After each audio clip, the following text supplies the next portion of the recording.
എടോ അടുത്ത മത്സരത്തിൽ ജയിക്കുമെന്നുള്ള വല്ല പ്രതീക്ഷയാണ്. പണ്ടൊരിക്കൽ ഞങ്ങൾ ഒരു ഗോളിന് പിറകിൽ പോയാൽ പിന്നെ ഒരിക്കലും തിരിച്ചു വരില്ല.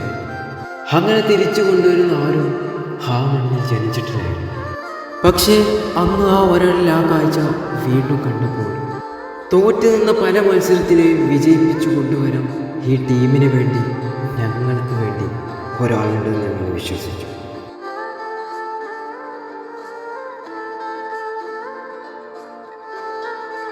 അങ്ങനെ വീണ്ടും കേരള ബ്ലാസ്റ്റേഴ്സ് മറ്റൊരു മത്സരത്തിനായി തയ്യാറെടുക്കുകയാണ്. ഈ ഒരു മത്സരം പറയുമ്പോൾ ഒരു ഹെവി മത്സരമാണ്. ഇത്തവണ ബ്ലാസ്റ്റേഴ്സിന്റെ എതിരാളികൾ Jamshedpur F C. Jamshedpur F C ഈ ഒരു സീസണിൽ പോയിന്റ് ടേബിളിൽ 18 പോയിന്റുമായി 8ാം സ്ഥാനത്താണ് Jamshedpur F C. Kerala Blasters 14 പോയിന്റുമായി 10ാം സ്ഥാനത്താണ് കേരള ബ്ലാസ്റ്റേഴ്സ് നിൽക്കുന്നത്. എന്നാൽ ഈ ഒരു മത്സരത്തിൽ കേരള ബ്ലാസ്റ്റേഴ്സിന് പ്ലേ ഓഫിലേക്ക് എത്തണമെങ്കിൽ ഈ ഒരു ജയം അനിവാര്യം തന്നെയാണ്. പിന്നെ ബ്ലാസ്റ്റേഴ്സിന്റെ ഈ ഒരു മത്സരം ഒരു ഹെവി മത്സരമാണ്. അതുകൊണ്ട് തന്നെ ജംഷഡ്പൂർ എഫ് സിയുടെ സ്റ്റേഡിയത്തിൽ പോയാണ് ബ്ലാസ്റ്റേഴ്സ് കളിക്കണം. അത് ബ്ലാസ്റ്റേഴ്സിനെ സംബന്ധിച്ചിടത്തോളം കുറച്ച് നെഗറ്റീവ് തന്നെയാണ്. കഴിഞ്ഞ ബ്ലാസ്റ്റേഴ്സിന്റെ മത്സരത്തിൽ ബ്ലാസ്റ്റേഴ്സ് മുഹമ്മദ് എംസിക്കെതിരെ എതിരില്ലാത്ത 3 ഗോളുകൾക്കാണ് ബ്ലാസ്റ്റേഴ്സ് ജയിച്ചത്. പക്ഷേ ജംഷഡ്പൂർ അവിടെ കഴിഞ്ഞ മത്സരത്തിൽ ഈസ്റ്റ് ബംഗാളിനെതിരെ 1 ഗോളിന് പരാജയപ്പെട്ടാണ് ജംഷഡ്പൂർ എഫ് സി വരുന്നത്. എന്തായാലും പ്ലേ ഓഫിലേക്ക് എത്തണമെന്നുണ്ടെങ്കിൽ ഈ ഒരു ടീമിന് ജയം അനിവാര്യം തന്നെയാണ്. ജംഷഡ്പൂരിന്റെ സ്ക്വാഡിൽ മികച്ച താരങ്ങളുണ്ട്. ഹാവി ഹെർണാണ്ടസ്, ജോർഡൻ മറ, ആൽബിനോ ഗോമസ്, സിവേരിയോ സെനാനി തുടങ്ങിയ മികച്ച താരങ്ങൾ ജംഷഡ്പൂർ എഫ് സിയിലുണ്ട്. എന്തായാലും കേരള ബ്ലാസ്റ്റേഴ്സിന് ഈ ഒരു മത്സരം ഡിഫിക്കലി ഭയങ്കര ടഫ് തന്നെയായിരിക്കും.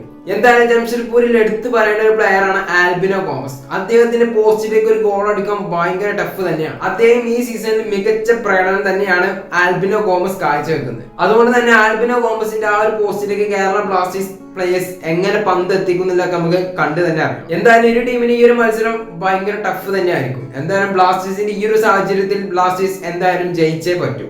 അതുകൊണ്ട് തന്നെ ജംഷഡ്പൂർ എഫ് സിക്ക് എല്ലാം അനുകൂലമാണ്. അത് അവരുടെ ഹോം ഗ്രൗണ്ട് ആണ്. തീർച്ചയായിട്ടും അവര് മികച്ച പ്രകടനം തന്നെയായിരിക്കും കാഴ്ചവെക്കുക. ബ്ലാസ്റ്റേഴ്സ് എങ്ങനെ അവരെ നേരിടും എന്നുള്ള കാര്യമൊക്കെ നമുക്ക് കണ്ടു തന്നെ അറിയാം. അപ്പൊ അതേപോലെ ഡിഫൻസിലെ പോരായ്മകൾ ഒഴിവാക്കിയാൽ ബ്ലാസ്റ്റേഴ്സ് ഒരു സ്ട്രോങ് ടീം തന്നെയാണ്. അതുപോലെ തന്നെ കേരള ബ്ലാസ്റ്റേഴ്സിന്റെ സ്ക്വാഡിൽ നമുക്ക് മികച്ച താരങ്ങളുണ്ട്. Adrian Luna, Noah Sadaoui, Jesus Jimenez തുടങ്ങി ഈ ഒരു പ്രതിരോധ താരങ്ങൾ തന്നെയാണ് നമുക്ക് ഏറെ പ്രതീക്ഷ. എന്തായാലും നമുക്ക് ആ ഒരു മത്സരത്തിനായി കാത്തിരിക്കാം. ഈ ഒരു മത്സരം നടക്കുക 29ാം തീയതി ഞായറാഴ്ച ജംഷഡ്പൂർ എഫ് സിയിൽ വെച്ചാണ് ഈ ഒരു മത്സരം നടക്കുക.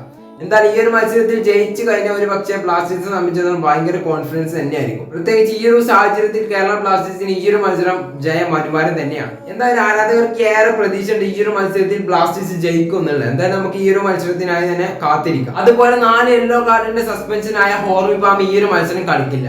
അതുകൊണ്ട് തന്നെ കേരള ബ്ലാസ്റ്റേഴ്സിന്റെ ഫസ്റ്റ് ലെവലിൽ ചില മാറ്റങ്ങൾ വന്നേക്കും. ഒരു പക്ഷേ ഐബൺ ഡോലിംഗ് ഫസ്റ്റ് ലെവലിൽ സ്ഥാനം ഉറപ്പിക്കാനുള്ള ചാൻസ് നമ്മൾ കാണുന്നുണ്ട്. എന്തായാലും നമുക്ക് കണ്ടു തന്നെ അറിയാം. നിങ്ങളുടെ അഭിപ്രായങ്ങൾ ഒപ്പീനിയൊക്കെ താഴെ കമന്റ് ബോക്സിൽ അറിയിക്കുക. സോ നെക്സ്റ്റ് വീഡിയോയിൽ കാണുന്നവർക്ക് എല്ലാവർക്കും ബൈ.